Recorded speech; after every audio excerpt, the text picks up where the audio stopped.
Jason here with Kryztoff with Santa Rosa Fire, standing out in a car park because everywhere else is far too noisy.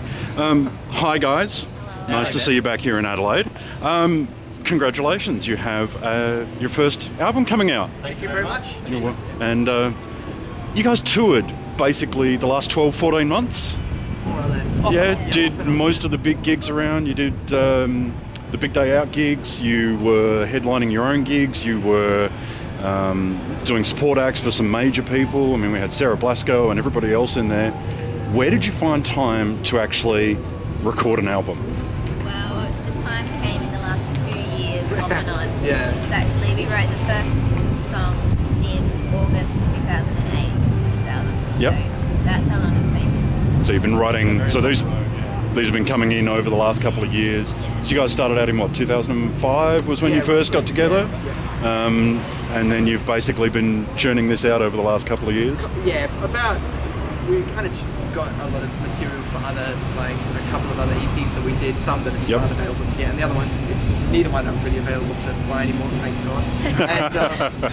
And then, forget those. Yeah, exactly. Yeah. About 2007, Caitlin joined the band. Yep. We started to take a bit of a new direction, and from there we've been more or less solidly writing what is now, for the most part, the album that's out. There are about 15 tracks that didn't make it onto the 12-track album, so it's been a long road. Yeah, that's what happens when you take a really long time. You have just as much time to start hating the songs. Yeah, that's right. So.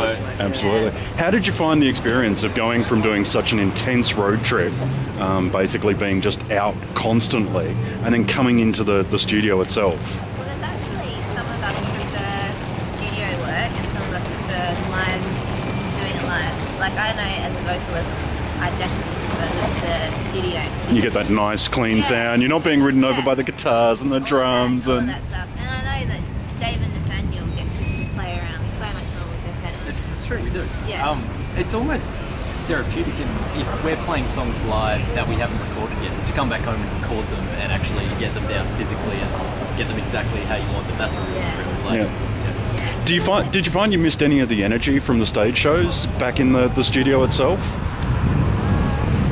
I didn't find like that was one of the things. It never struck me as lacking, to be honest. And we're definitely going through a very different feel, like live versus recordings. Okay. Because, you can do a live album, just do a live show and record it. Yeah. Whereas we wanted it to sound really, really slick, so we put a lot of time and effort into it. So a lot of polishing, a lot of tweaking. Yeah, that's right. Okay, Yeah. that's cool. Now, big names you toured with. There's got to be, and I'm not dissing anybody or saying that any of them were lesser, but there's got to be a highlight from when you're out on the road. I really loved the last tour we did, which was with I Heart Hiroshima. That was amazing. And they were just great people to be around. And that was sort of the first time we'd done a string of shows that was that long. Regional centres, the whole shebang. So I loved that because, even though we were all down to our last dimes and all of that stuff, it just, just never stopped feeling really, really good the whole way. Yeah. So, for me it's that one. But I think that would sum it up. That one cuts across everybody. yeah, 2009.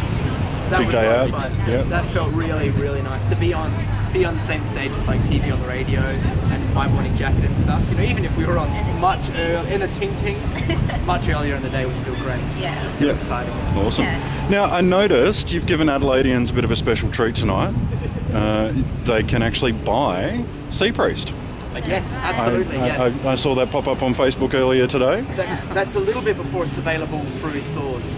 So we figured it would be nice to be able to, as you say, give that little bit of extra something. And we've also got T-shirts now.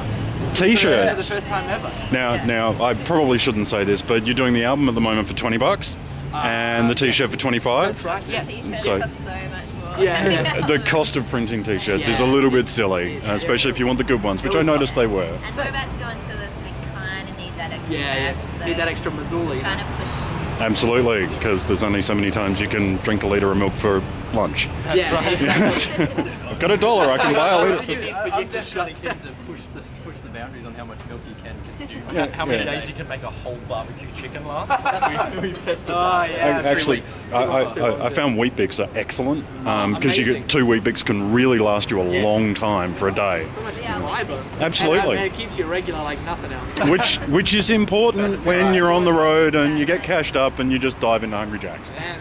Yeah. Definitely. Okay.